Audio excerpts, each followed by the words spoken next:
Hello, this is Christian Idealism. I have finally gotten my new microphone, and from this point forward, when I make videos, my voice will sound a little better.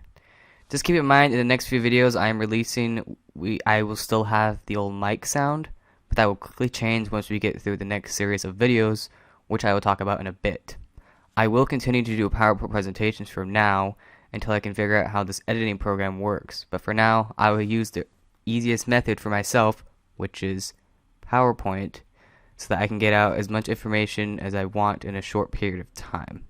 Regardless, the main purpose of this channel has not changed. Starting tomorrow, I am releasing my series on biblical slavery as we go through what slavery was like in the Old Testament. Beyond that, however, I am working on ideas for future videos and hope to eventually address huge topics like the reliability of the Gospels and the resurrection of Christ. Given that this channel is a Christian apologetics channel, those topics will be addressed. However, the channel is also about philosophy of mind and how it relates to everything else. Anyways, the rest of this video will be my complete series on free will, with a few minor things edited out. So, I hope you all enjoy it. This is the start of my series on free will, and this is brought to you by Kyle Allender. So first, we need to understand something very important. Free will is not just making choices, okay? So there are actually many different views on how human beings make choices. No one doubts that humans make choices. The question we have that's before us today is whether or not we have control over those choices. And so there are many different views on how we make choices. This is kind of the basic breakdown. So the first view is, of course, libertarian free will. That minds are the first cause in a chain of events that will have an outcome, and that there are no prior causes that influence that choice. Then we have compatibilism, which is that minds have limited control over their choices, but are still highly influenced by prior causes. So this is kind of like, in between determinism and free will. And then finally, we have hard determinism, which is that minds have no control over their actions and are completely determined by prior causes. So again, hard determinism, you would basically have no free will under hard determinism. So here's the first thing we're going to address, which is neuroscience. Neuroscience is something that we look into to discover what it tells us about the nature of free will and whether we have control over choices. This will be extremely important for when we look into the different interpretations of the Libet experiments, because trust me, there have been a lot of objections to free will based on these type of experiments. We will then look into physics. Physics is something that will be explored, and whether theories like quantum mechanics can actually give us insight into the nature of choices. This will be important for understanding causality and whether or not our choices do in fact have prior causes. Then finally, we have, which is the most important part, philosophy. Philosophy will be the aspect, and we will look into the aspect of choices and the initial probability of free will, and which views actually carry the burden of proof given our initial intuitions. So it is important to remember that here we will be considering the prior probability of free will before we actually look at the evidence into which view of choices is correct. So what that means is basically if a position has a lower prior probability, then it will carry a higher burden of proof than other views of how choices are. And so, for example, if hard determinism holds a higher burden of proof, then it requires more evidence than believing that humans do in fact have free will. Then finally, philosophy of mind will also be discussed. Again, one view is philosophy of mind will affect how we see free will. In an idealist or dualist view of the world, then it's more likely that free will exists in such a world, given that the mind is not produced by the brain in either of these views. However, if materialism is true, then it's more likely the case that humans either have no free will or is more akin to a compatibilist version of free will. Keep in mind, technically speaking, all views on the nature of choices are compatible with each of these positions, as even materialist philosophers like Daniel Dennett have proposed compatibilist versions of free will, and neuroscientists like Peter Ticey have proposed a libertarian version of free will that's actually based on a materialist ontology. Again, these will be explored in a future video. And then what will I myself be arguing in this series? So what I will be arguing is that given the evidence from neuroscience, philosophy, and physics, that it's most likely the case that humans do in fact have libertarian free will. I will consider the objections to free will from both the scientific and philosophical realms. This includes the Libet experiments and any question on whether or not our desires have any influences on our choices. I don't intend to prove that we do have free will, but rather I will instead argue that it's most likely the case that we do have free will. So again, that's just the basic outline. Hello, this is Christian Idealism, and today we're going to be looking into the prior probability of free will. This is brought to you by Cal Allender. So first, what is prior probability? Prior probability is the probability of something before evidence is evaluated. One of the most basic ways to address this is through our intuitions and simplicity. Our intuition is that free will is real in the sense that we are completely free to do what we want, and it doesn't seem like there are things outside our control that are influencing our decisions. So first of all, why are intuitions important in addressing this? So first, I want to highlight this important point. Intuition is certainly not an indicator of truth. Since, if that were the case, then the Earth would be the center of the universe, given the intuition that everything orbits the Earth. However, intuition should be believed if there's no evidence that successfully refutes an intuition. And so, just to highlight the intuition that we are the center of the universe is obviously wrong. We're not, because there's strong evidence that actually refutes that intuition. But in the case of free will, it doesn't seem like there's strong evidence that refutes the intuition. And so, in that case, free will would kind of have a higher prior probability in that sense. Furthermore, intuitions serve as helpful in addressing truth claims. Since free will is intuitively obvious, then hard determinism has a lower prior probability and thus a higher burden of proof. So now what's the next step? Well, we have simplicity. Free will is much more simpler as an explanation for our choices than determinism. This is important to highlight due to the fact that given our initial intuitions about our choices, it seems much more simpler to say that we are the originator of our choices rather than some external cause. While there can certainly be evidence that we are not the originator of our choices, at least before we look into such evidence, it seems the free will view is much simpler than the determinist view. So again, let's assess the prior probability. Initial intuition and simplicity. Free will again is intuitive. Each of us has a sense that we are in full control of our actions and can determine the chain of events to where we head in our life. However, to overturn the strong intuition, it requires a higher burden of proof for the determinist. And again, to highlight another point, free will is simple in explaining choices since it makes us the originator of our choices rather than something else. Determinism is much more complex, and so it requires a higher burden of proof than libertarian free will. So, let's have the summary so far.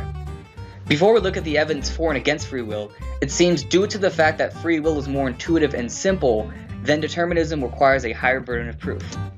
This again is important to remember that intuitions and simplicity are not an indicator of truth, but rather they are the starting point in addressing different views when it comes to philosophy. But since free will is both intuitive and simple, then it actually has a higher prior probability than determinism. So in the next videos, we will be actually start to look into the evidence for and against free will, and we'll determine which view has the most evidence. This is Christian Idealism, and today we are going to be looking into physics and its relation to free will. This is brought to you by Cal Allender. So first, why is physics important in our understanding of the nature of choices? And so, first of all, physics is how the natural world operates, and it helps us to understand our understanding of the universe. Cause and effect happen everywhere, and so we need to figure out whether we are the first cause in a chain of events, or if our choices are merely just part of the cause and effect that we have no control over. So, first off, libertarian free will does not deny causality, and it does not deny that things are determined. It just requires that it is determined by the choices of agents. In a world with free will, instead of having one type of cause and effect, you actually have two different types. So the first, of course, would be event causation, which is when physical objects cause other physical objects to move and have effects. No one denies this type of causality. However, in a world with free will, there is a second type of causality, which is agent causation. This is where someone's conscious choice was not determined by prior causes, and the agent/mind is the first cause in a future chain of events. This is where determinists and libertarians disagree on the nature of choices.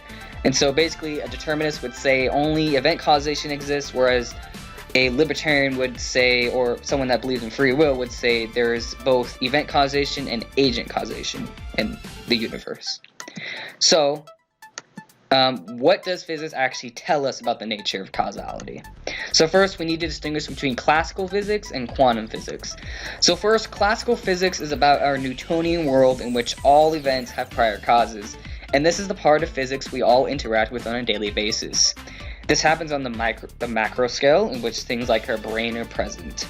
In the next video, we will be looking into whether our brain actually follows Newtonian causality, or some other form of it, because, you know, if our brains do follow Newtonian causality, then we probably don't have free will. But if it follows some other different type of causality, then there's probably little room. So again, that's for the next video.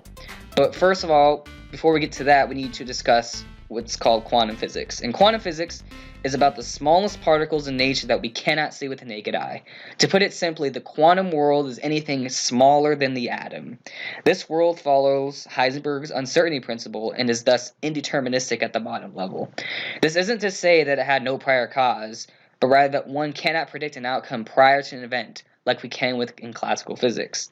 So it seems like this area of physics leaves a little room for free will, and in fact, it does leave room for free will. So I need to talk about what's called the strong free will theorem. This was developed by physicists John Conway and Simon Cochin, and this is called the free will theorem, and it kind of explains some of the indeterminacy in a quantum system. And it asserts, and this is from the paper, it says, quote, "It asserts roughly that if indeed we humans have free will, then elementary particles already have their own small share in this valuable commodity." So we have, more precisely, if the experimenter can freely choose the directions in which to orient his apparatus in a certain measurement, then the particle's response is not determined by the entire previous history of the universe.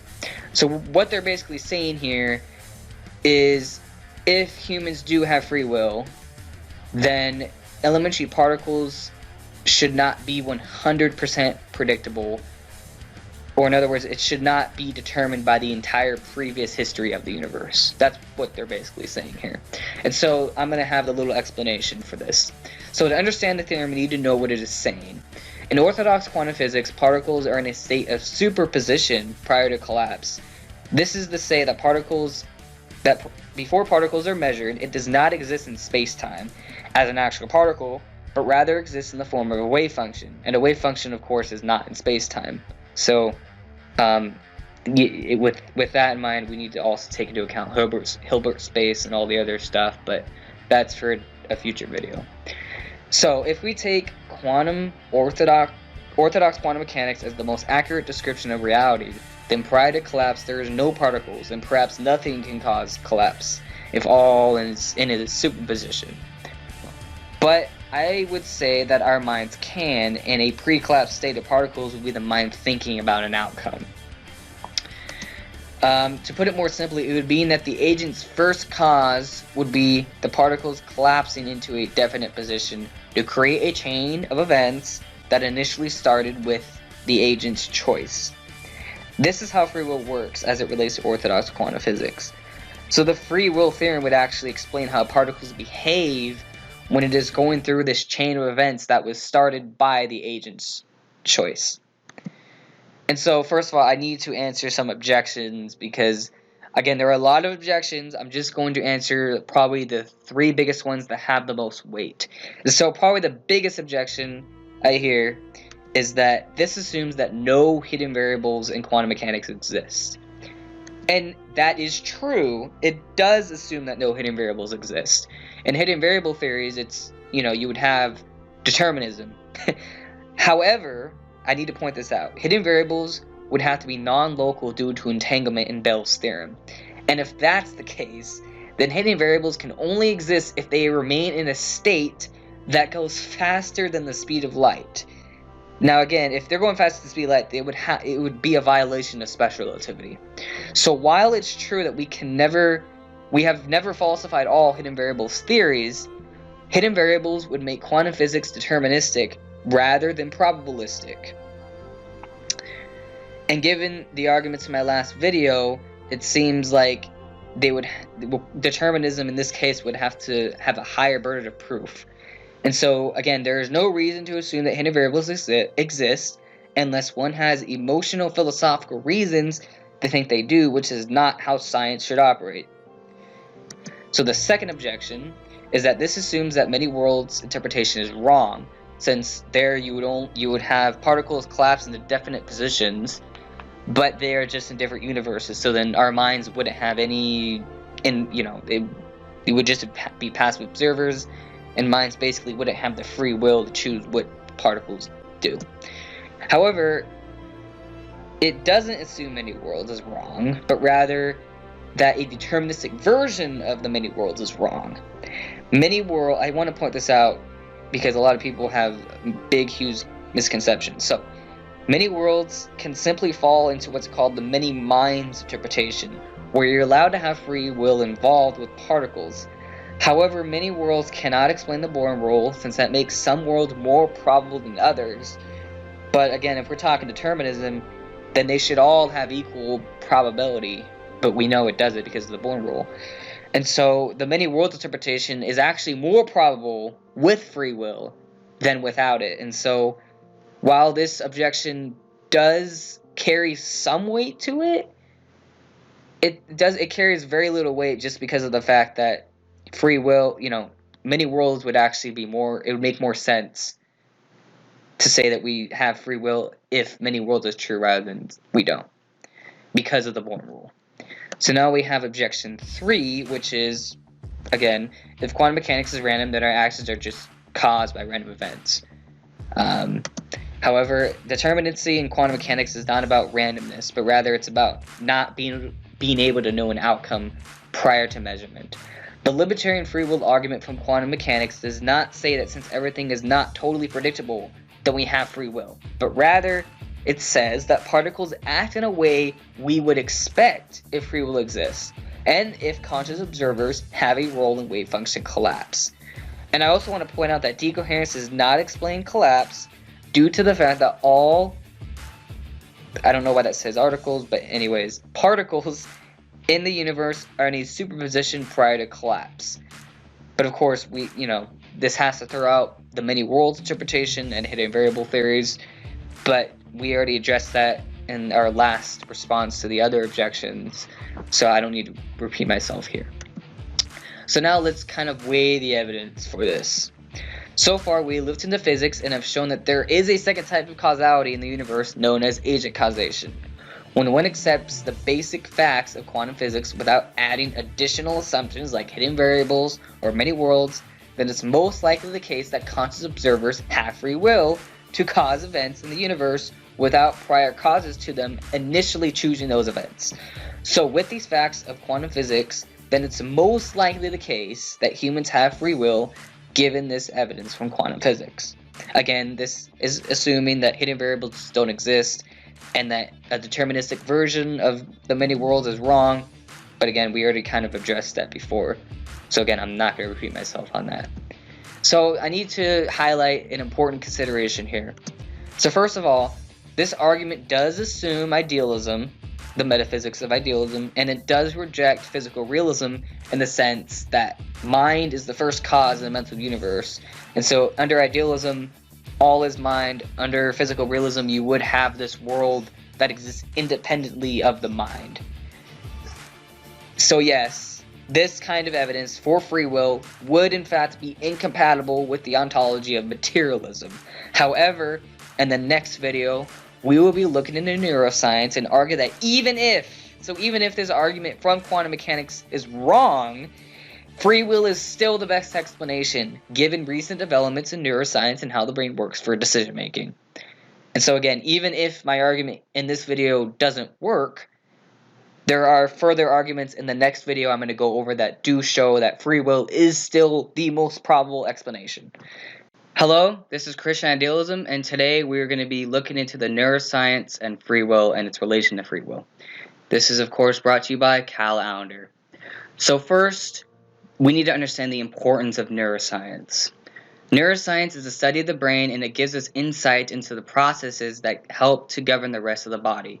This is to say that without the brain, we couldn't even make choices in the first place, and regardless of one's view on the nature of choices, whether that's determinism, compatibilism, or libertarian free will.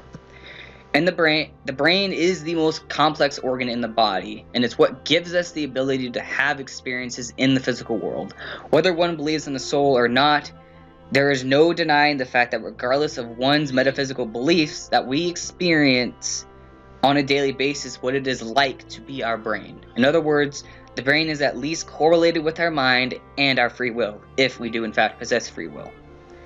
So first, we're going to be looking to the Libet experiments. Neuroscience has given us a lot of clues about the nature of choices. One such clue is the Libet experiments. These experiments, by many determinists, are considered to be the best evidence against free will. The arguments for this has gained a lot of attention in both the philosophical and scientific realms. The reason this is the case is due to the fact that there was brain activity many seconds before someone's conscious choice to make a choice, since the scientist was able to actually predict what a person would do before they actually do it. And so this is considered evidence against free will. And this is evidence that free will may in fact be an illusion, so it counts as evidence against free will. So the reason this is the case is due to the fact that in the experiment, the scientists would put subjects on an EEG machine, which records brain patterns, and ask the subjects to consciously make hand movements and press buttons, and then they would ask them to record the exact moment that they made that conscious decision. Libet found that on the onset of brain activity clearly presented by at least several hundred milliseconds the reported time of conscious act. This is, of course, called the brain's readiness potential. Now, at the time, libertarians did object in that they said that this experiment doesn't refute free will due to the fact that it is only by a few milliseconds factor, which is, of course, not enough time for there to be conscious choices, and plus it didn't predict a specific outcome of a choice. However, these criticisms are addressed we actually consider, I think, is the strongest evidence against free will, which was discovered in 2008 by Soon. Soon and his colleagues found that the readiness potential determines someone's specific choice. They found how the outcome of a decision can be encoded in brain activity up to 10 seconds before it actually enters awareness. This delay presumably reflects the operation of a network of high-level control areas that begin to prepare an upcoming decision long before it enters awareness. And so thus the argument is that since someone's conscious choice can be predicted a full 10 seconds before they actually made that conscious choice, then it seems that neuroscience has overturned the intuition of free will, and thus we are not in control of our choices, but rather we are just, of course, part of the deterministic universe. However, there are many problems with this. First, later researchers demonstrated that the readiness potential was present even when subjects did not make any conscious decisions, which indicates that it cannot be the sole driving force in decision-making. There are a lot of studies confirming this, and so I would advise my viewers, if interested, to check them out in the description, as all my sources are cited there. With these studies in mind, this actually leaves room for many different interpretations of the Libet experiments, in which some of them are actually open to free will. So first, these are the different interpretations. First, we're going to go over what's I call it the determinist interpretation. In this interpretation, the readiness potential is always present and will cause the subject to make a decision 10 seconds before they are aware of that decision, and therefore free will is an illusion due to the subject lacking control over all their choices. In this interpretation, a person's consciousness would be entirely controlled by external factors, and of course this interpretation would obviously be incompatible with free will. However, there are two other interpretations which I'm going to go over that do in fact work with free will. So first is the veto interpretation. Libet himself actually proposed this view, And in this interpretation, you have the readiness potential would act on its own, and then the person's intentional mind could veto the readiness potential from carrying out the decision. In this interpretation, the brain will run on autopilot and carry out tasks, but the intentional mind has the ability to interfere and prevent actions from being carried out. This is compatible with free will. Then we have the most recent interpretation, which I call the deliberate versus arbitrary choice interpretation. The brain will run on two different processes of decision making. The first process is, of course, the arbitrary process, aka the readiness potential, in which someone makes choices that are determined, but these are arbitrary in which they are not important. For example, if you choose to press a button, as they did in Soon's experiment or the Libet experiment, that would be the arbitrary. But then the second process is deliberate, in which readiness potential is not present and someone can make an important choice, like for example choosing to donate $1,000 to charity. In this interpretation, the arbitrary choices would be controlled by the readiness potential, but the deliberate choices are controlled by the intentional mind. This, of course, is compatible with free will. So now we're going to look more deeply into the veto interpretation. So recent evidence in neuroscience has in fact supported this interpretation over deterministic interpretations. In 2015, neuroscientists did find evidence for veto activity. It says, quote, "In humans, spontaneous movements are often preceded by early brain signals. One such signal is the readiness potential that gradually arises within the last few precedes a moment. An important question as to whether people are able to cancel movements after the initiation of such readiness potentials. Here, subjects played a game where they tried to press a button and earn points in a challenge with a brain-computer interference (CBC) that had been trained to detect the readiness potential in real time and to emit stop signals. Our data suggests that subjects can still veto a movement even after the onset of the readiness potential." And so, of course, the significance of this is there has been a debate as to whether subjects can still cancel a movement after onset of these early signals. We tested can win a duel against a brain-computer interference designed to predict their movement in real time from observations of their EEG activity. Our findings suggest that subjects can exert a veto even after onset of this process. However, the veto has to occur before a point of no return is reached, after which participants cannot avoid moving. So that would actually be evidence for the veto interpretation. Now we have the deliberate versus arbitrary choice interpretation. Recent evidence in neuroscience has also supported this interpretation. In early 2018, researcher Miles discovered that there are different neural mechanisms in the brain's decision making. So it says, quote, "The onset of the readiness potential was repeatedly found to precede subjects' reports of having made an internal decision. This has been taken by some as evidence against a causal role for consciousness in human decision-making and thus a denial of free will. Yet those studies focus on purposeless, unreasoned, arbitrary decisions. It remains unknown as to what degree these specific neural predicates of action generalize. We therefore directly compare the neural correlates of deliberate and arbitrary decision-making during a $1,000 donation task to nonprofit organizations. While we found that the expected readiness potential for arbitrary choices, they were strikingly absent for deliberate ones. The absence of readiness potential in deliberate decisions further points to different neural mechanisms underlying the deliberate and arbitrary decisions, and thus challenges the view that there is no causal role for consciousness in decision-making from arbitrary to deliberate real-life decisions." And so what are the implications of this? So the implication of the veto interpretation is that the readiness potential could be stopped by the intentional mind, thus allowing one to make a free decision in that time. The brain would run on autopilot until the mind is able to stop it before the point of no return. The implication for deliberate versus arbitrary choice interpretation is that the readiness potential would be present whenever a subject is making purposeless choices that have no effect on life or morality. But then free will is actually more involved when a subject makes more important choices, and therefore there would be an absence of readiness potential. Of course, given the evidence I just went over, both of these interpretations have more support in recent neuroscience and are superior in explaining the full scope of readiness potential than the deterministic interpretations. And so I'm going to kind of outline the main arguments for why I think these type of arguments don't work. So, to summarize, we took into account that the evidence against free will from the Libet experiments, and that decisions can be predicted 10 seconds before a subject made a choice.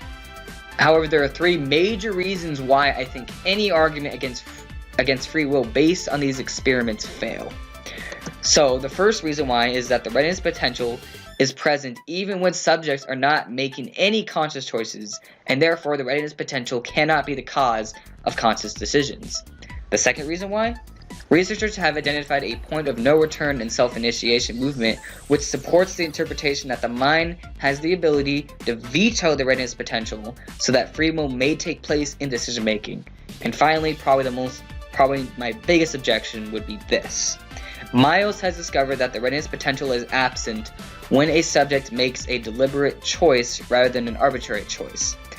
Thus, the experiment in 2018 by Soom therefore cannot be counted as evidence against free will due to the fact that the subjects were making arbitrary rather than deliberate choices, and therefore any previous studies that involved arbitrary choices cannot be counted as evidence against free will. And so now we're going to get into further discussion on why this is the case. So, the free will interpretations of the Libet experience are not incompatible with each other. And I think once we look more into readiness potential, there is a very high possibility that we may get a correct model of readiness potential that is actually can help explain its relation to free will. And so, given that the main arguments against free will have been addressed, in the next video, we will be looking into certain models of decision-making that explain free will given our understanding of neuroscience and, of course, readiness potential. And finally, I want to make this final important point. The study of free will is still in the early stages, but given the evidence so far, the arguments against free will from neuroscience all depend on an incomplete understanding of neuroscience, and therefore such arguments should be dismissed.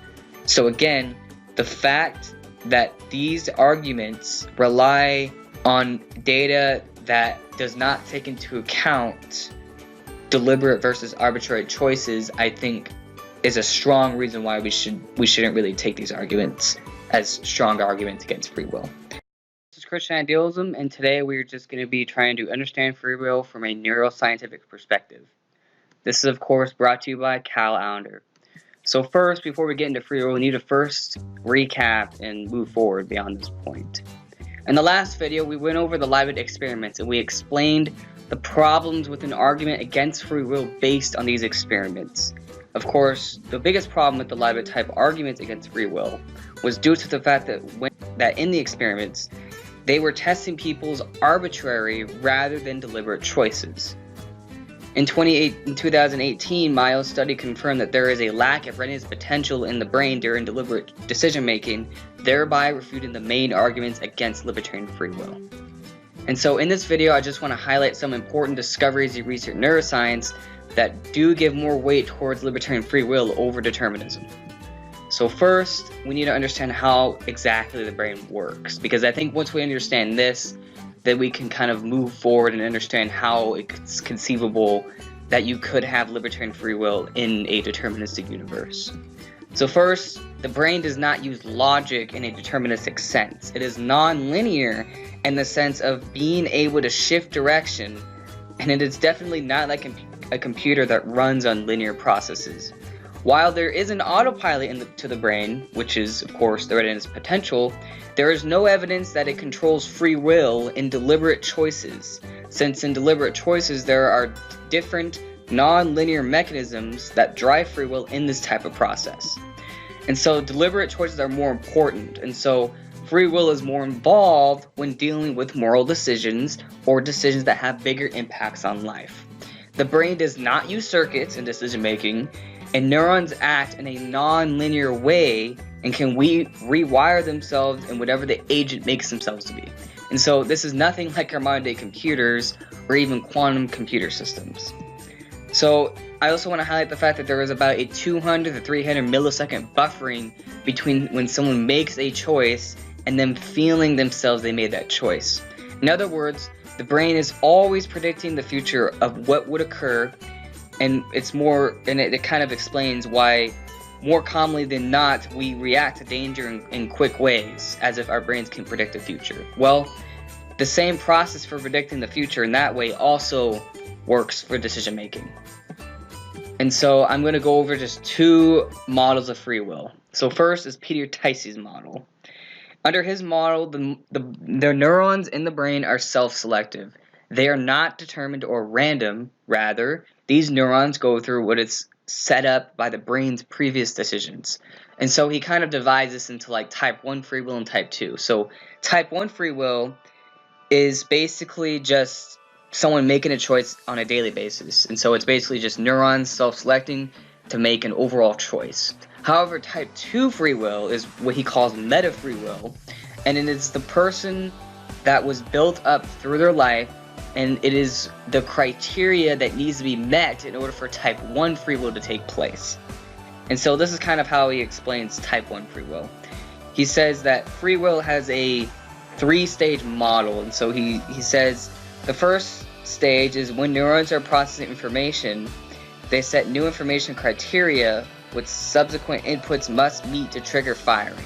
Then the second stage would be inputs arriving at a later time, are variable reflecting a randomness that Tyson argues is often ontological.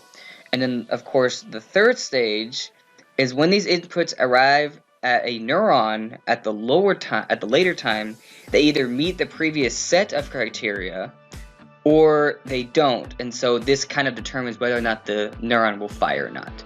And so again, just to kind of simplify here, what he's saying is you have these self-selective neurons in type 1, but then those self-selective neurons have to meet a criteria that was already built from type 2 free will, which of course develops over time and is not just, it's not just one choice, but it's multiple choices put together. And so that's kind of his model. Then the second model is from Readiness. This model is still in the works, but it has a central questioner that is aware of its environment, and neurons can act in both deterministically and indeterministically depending on the subject's actions. So again, if someone is making a choice as to go to a party, it is not as life-threatening as something as important as to whether you're going to save someone's life or not. There are different neurological mechanisms underlying decision-making based on what that decision is about. And so there seems to be a hierarchy of how much control the readiness potential will have and how much the intentional mind will have. And so again, more research is needed in this model, but this model goes over why the brain is like a single organ but has many different systems working, and each system has its own hierarchy and so forth. So the thing to remember here is that one's metaphysical beliefs will have an impact on how they see decision making. Materialist, dualist, and idealist models of decision making will all be somewhat different. Free will is just getting studied in neuroscience, and our understanding of the brain needs to mature more before we actually have an official model. Again, the models I just went over, they are not reality, okay? They're just models. That doesn't mean that they are actual reality.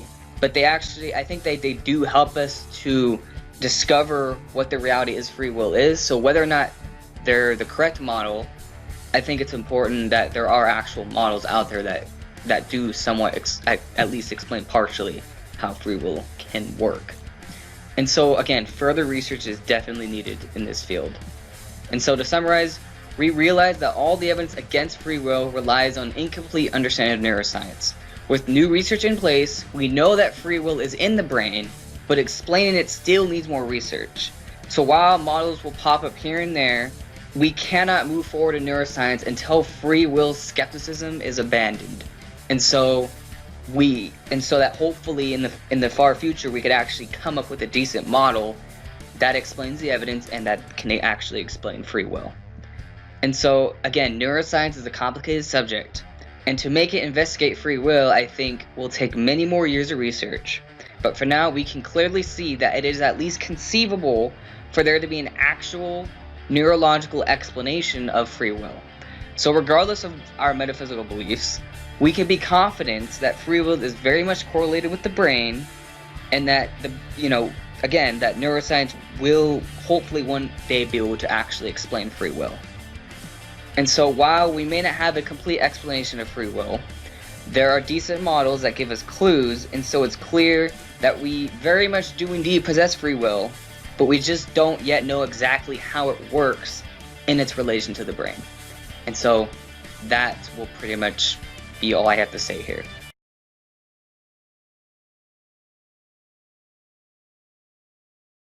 Hello, this is Christian Idealism, and today I'm going to be presenting the cumulative case for free will. This is, of course, brought to you by Cal Allender. So first, we need to review. First of all, free will is not just about choices. Everyone agrees that humans make choices, but the actual disagreement is about whether humans are in control of their choices, or whether there is something external to them that is really in control of their choices.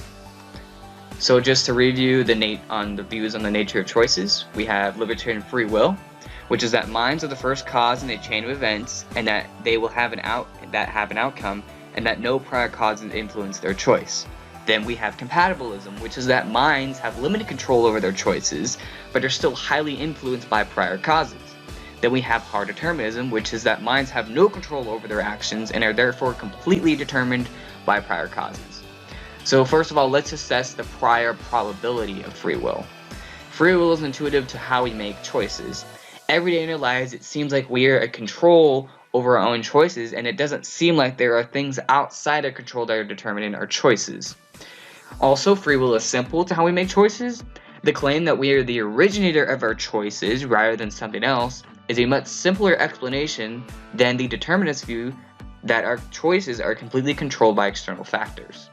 And so, given the prior probability, thus, given that free will is both intuitive and simple, then it has a higher prior probability over determinism, and therefore determinism requires a higher burden of proof, since determinism has a lower prior probability. Thus, it is the job of the determinist to show that free will is an illusion and that our initial intuitions are wrong. And so now, I'm going to be going over the positive evidence for free will. Orthodox quantum mechanics tells us that particles are in a superposition prior to collapse. The implication is that everything in the universe, including the measuring apparatus, is in a superposed state, which means that it is not located anywhere in space-time prior to measurement. We cannot know the outcome of a measurement prior to collapse, and the free will theorem would explain how particles behave in this agent causation chain of events. Determinists might object that quantum mechanics is only about randomness, and so our choices are completely determined by random events. However, quantum mechanics is not about randomness, but rather is about not being able to know an outcome prior to measurement, and particles act in a way we would expect if free will exists, and if conscious observers have a role in wave focus and collapse. Hidden variable theories and the many worlds interpretation require more unnecessary assumptions. In order to overturn this evidence for free will, it requires that we either have hidden variables that are in a state that goes faster than light due to entanglement, or if we're taking a deterministic version of the many worlds interpretation, that the Born rule is wrong due to some worlds being more probable than others. And given that deterministic versions require all probabilities to be equal, it would actually be more probable that MWI works with free will than without. And so let's go over now the evidence against free will. The strongest evidence against free will was discovered by Soon and his colleagues, since they found that the readiness potential, which is the brain activity before conscious choices, determines someone's specific choice, since the outcome of a decision can be encoded in brain activity up to 10 seconds before it enters awareness. However, there are three major problems with this argument. The first is that the readiness potential is present even when subjects are not making conscious choices, and therefore the readiness potential cannot be the cause of conscious decisions. The second reason is that researchers have identified a point of no return in self-initiated movement, which supports the interpretation that the mind has the ability to veto the readiness potential, so that free will may take place in decision-making. And then finally, probably the biggest reason why this argument fails, is that Miles has discovered that the readiness potential is absent when a subject makes a deliberate rather than arbitrary choice. The experiment in 2008 by Soon, therefore, cannot be counted as evidence against free will due to the fact that the subjects were making arbitrary rather than deliberate choices, and therefore any previous studies that involved arbitrary choices cannot be counted as evidence against free will. So now we also have free will in the brain. The brain does not use logic in a deterministic sense. and since it runs on nonlinear processes, which is unlike computers that do run on linear processes. So while there is an autopilot to the brain, which is the readiness potential, there is evidence that is absent during deliberate decision making, and therefore the intentional mind would take control and make free will decisions. And so there are many models of free will, but more research is needed in the field of neuroscience before we have a correct theory and model in explaining free will and how exactly it works in the brain. And so now let's just weigh the evidence. So first, given the evidence from quantum mechanics, there is evidence for agent causation in the universe. The objections from hidden variables and many worlds are addressed when we consider that many worlds are more probable with free will, and hidden variables are required to be in a state faster than the speed of light, which makes it both undetectable, ad hoc, and so determinism would again require a burden of proof that has not been met here. And also the fact that quantum mechanics again is not about randomness, but it is about not being able to know the position of a particle prior to collapse. So given our understanding of neuroscience, all Libet experiments that involve arbitrary choices cannot be counted as evidence against free will, and therefore that refutes the main arguments against free will. All evidence indicates that the readiness potential is absent when deliberate choices, and that there is a veto in the readiness potential, so that the intentional mind can use that veto to stop the readiness potential from carrying out a decision.